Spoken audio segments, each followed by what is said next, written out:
Hello and welcome to the fourth video for Chapter 5 in Accounting 205. In this discussion we'll talk about charitable contributions on page 515 through 519.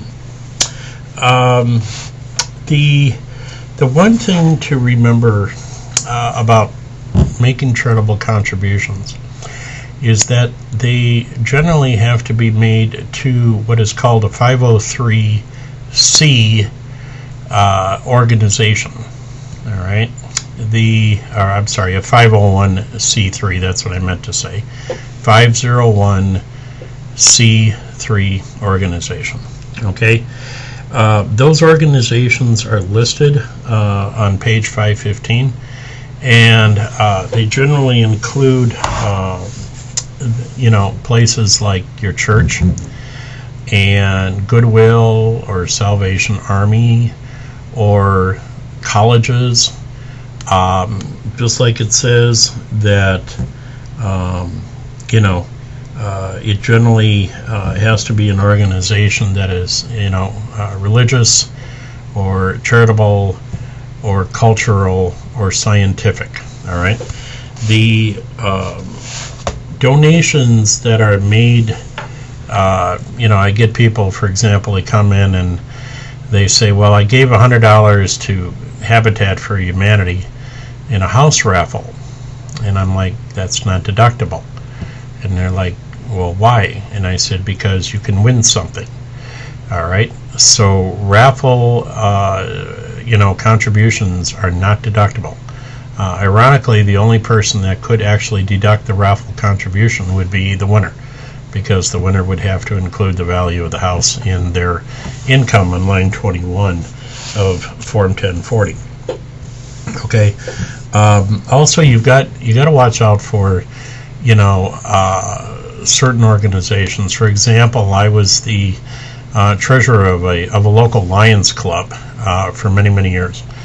And I would get people that would pay their membership dues, and then they'd say, well, I need a receipt for that. And I'm like, because you want to deduct it? And they're like, well, yeah. And I went, no, you can't deduct membership fees to the Lions Club. So once in a while, we would also get a donation to our local Lions Club, and then people would call and say, well, I need a written receipt or acknowledgement, and say, well, I'm sorry, but the Lions Club is not a 501c3 organization. All right, you would have had to have donated to what's called Lions Club International Foundation in order to get a deduction. Okay, so other common things about charitable deductions that are misconceptions, I would say, is also donating to an individual is not deductible. All right, so you hear that you might have a friend at the homeless shelter. All right, so you go into the homeless shelter and you say, well, give this to John or give this to Jane. All right, that's not deductible. All right, now if you make a contribution to the Center for the Homeless, and you tell they have the right to do with that money what they want, and if you say, well, it'd be nice if you gave it to John, you might be able to get away with that one. But if your friend's down on their luck and you give them $100 or something like that, you can't deduct that. Okay.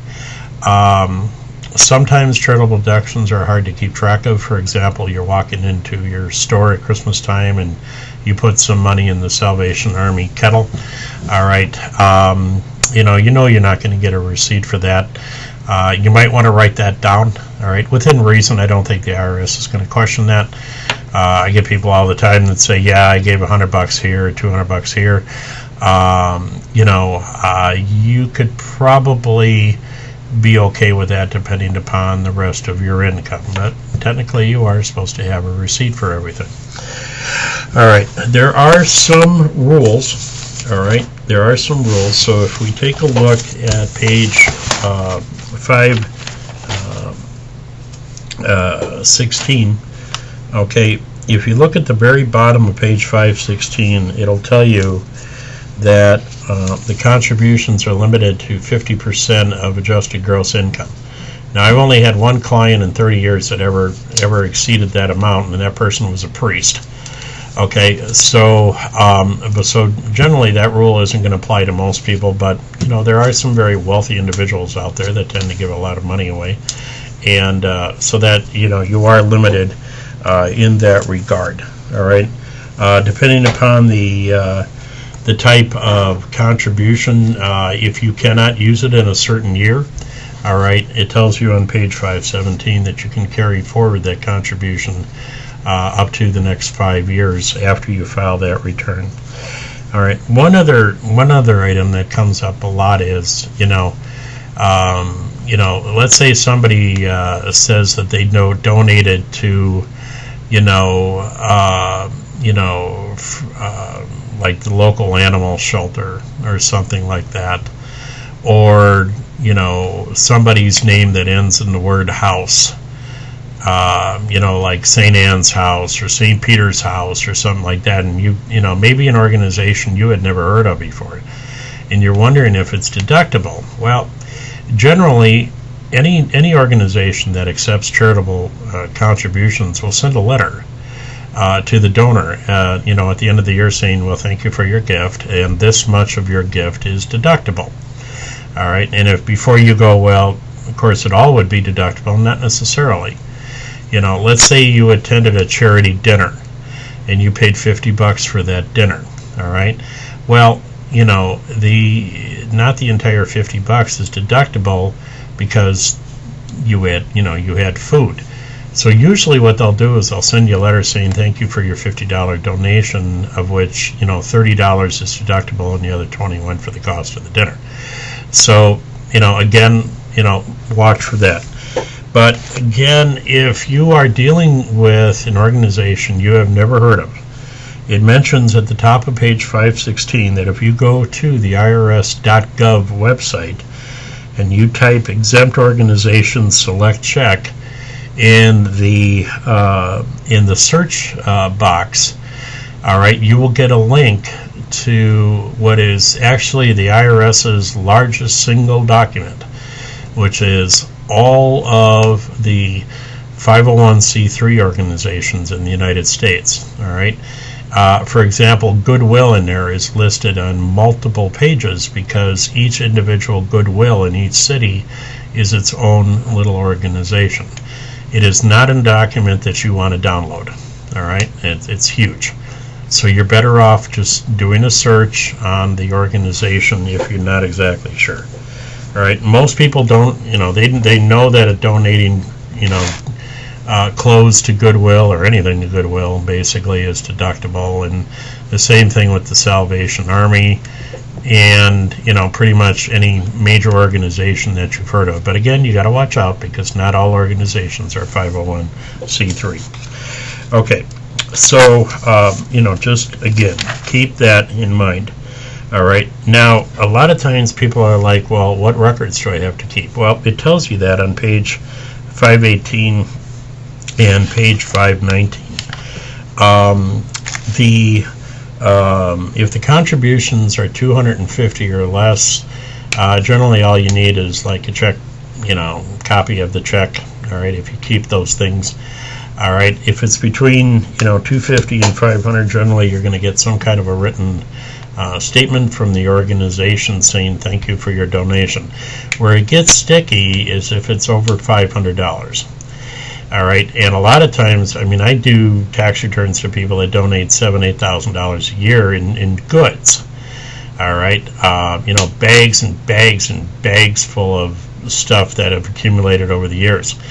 And what's critical there is you have to know the date of the donation. You have to know roughly when you purchased it, which is always a fun thing to talk about with clients. All right, you have to know roughly what they paid for it. All right, and again, we're talking about things that could have been bought 20 years ago. All right, you have to know the fair market value of the item. And what I tell people is, I tell them, okay, what would you sell it for at a rummage sale or a yard sale? All right, that's fair market value. Or if you went to a yard sale, what would you pay for the items that you donated? Okay, and then you have to know the method, which is, I usually just put fair market value method. All right, but you have to know all that. If you are making any non-cash donations of $500 or more, and all of this has to be reported on Form 8283. Okay, and Form 8283 only has room for five organizations on it.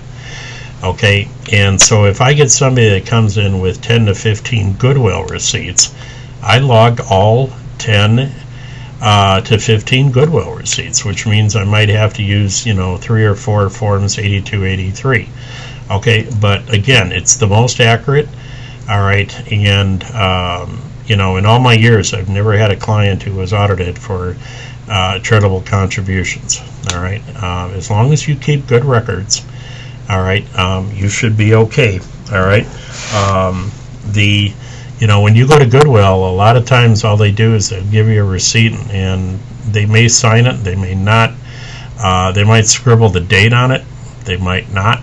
All right, it's up to you to decide the fair market value of those items. They don't have time to do that for you. All right, so just be honest about it. I mean, if you're donating a shirt that's 12 years old or something like that, give it a value of $1 or $2. Don't put what you would buy the shirt at today, because that's just not going to fly in an audit. Okay, alrighty.